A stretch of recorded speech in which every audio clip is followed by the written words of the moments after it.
Julie of angelarts.biz, and welcome to Out of the Box Homeschooling. So today I want to talk about games. Games are an essential part of out of the box homeschooling. So what kind of games are going to help you and your child really learn and get that love of learning back? There are many kinds of ways you could do it. There's, of course, Pictionary and charades. Charades and Pictionary was a great way for me to help my son with vocabulary. Wonderful. He loved that. And then there's card games. To tell you the truth, funny story and a true story, I learned how to add through playing poker, playing blackjack.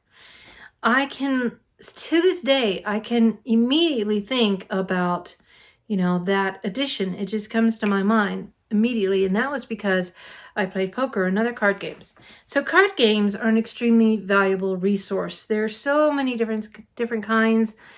There's solitaire and kings in the corner and, oh my goodness, speed, that's a good one. There's spades and rummy, and I could go on. And one of the most simple ones that we always played, and we still play to this day, is war. And we put a little twist on it, and we make it addition war. And so, or multiplication war. And that, makes the student do some math there. So that's a really helpful game. And then there's strategy games like Settlers of Catan, and there's chess. My son really likes chess. That takes a lot of strategy and thinking. And then there's, geography. That's another thing. I learned about geography through Risk. I grew up playing that game, and so, I became fascinated with different countries because of that game. So there's Risk. One time, I thought about taking our schoolroom floor, because I had drawn a map there on our floor. I thought, wouldn't it be fun to play Risk on our floor? But I never did get that done. But, there's a game. That's a game. And there's Scrabble. Oh my gosh, there's so many different games. There's a great Constitution game that I love. And that you learn the Constitution, you learn history. And that one's a bit sarcastic. So if you don't like politics, I would stay away from it. But if you love conservative politics, then that is a great game. I call it the reverse Monopoly because seems like the object is to have as less money as possible. So it's kind of funny, but Monopoly is a great game. Speaking of Monopoly, that's a great game for, computing money and that kind of thing, and buying and selling. So yeah, there's just so many games, board games I'm talking about specifically, out there. So where do you find these games? Well, you can find them in thrift stores, though you have to be careful that they're not, pieces are missing. You can find them, of course, at Amazon, Walmart, Target, specialized toy stores. I know that there is one in town.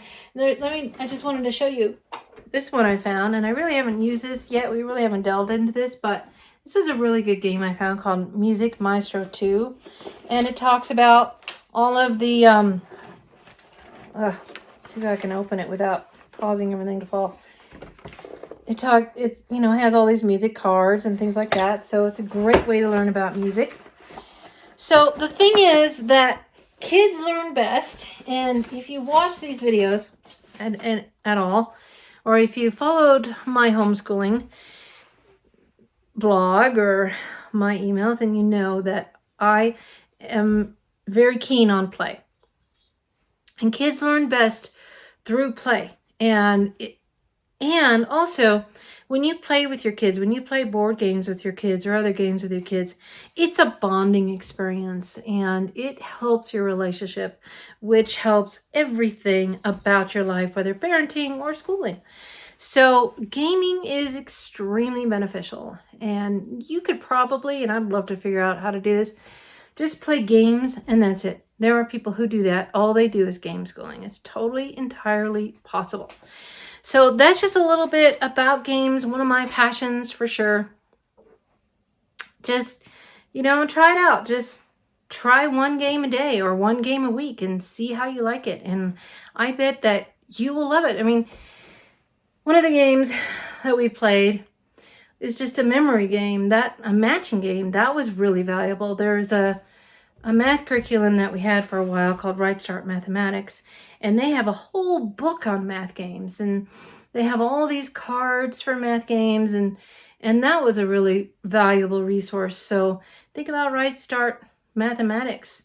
Very, very good. All right, so I'm going to stop rambling on, and just like I said, my challenge to you is go play some games with your kids at least once a week, maybe even once a day. You will be happier, and so will they. All right, so that's all. And be sure to check out below my resource, The Lost Art of Play, and where you can find out more and where you can get more ideas about how to play with your kid and why you should play with your child and how it can benefit their education. All right, so that's all. This is Dana Susan Beasley of angelarts.biz. Together, may we reach new heights in our homeschooling and beyond.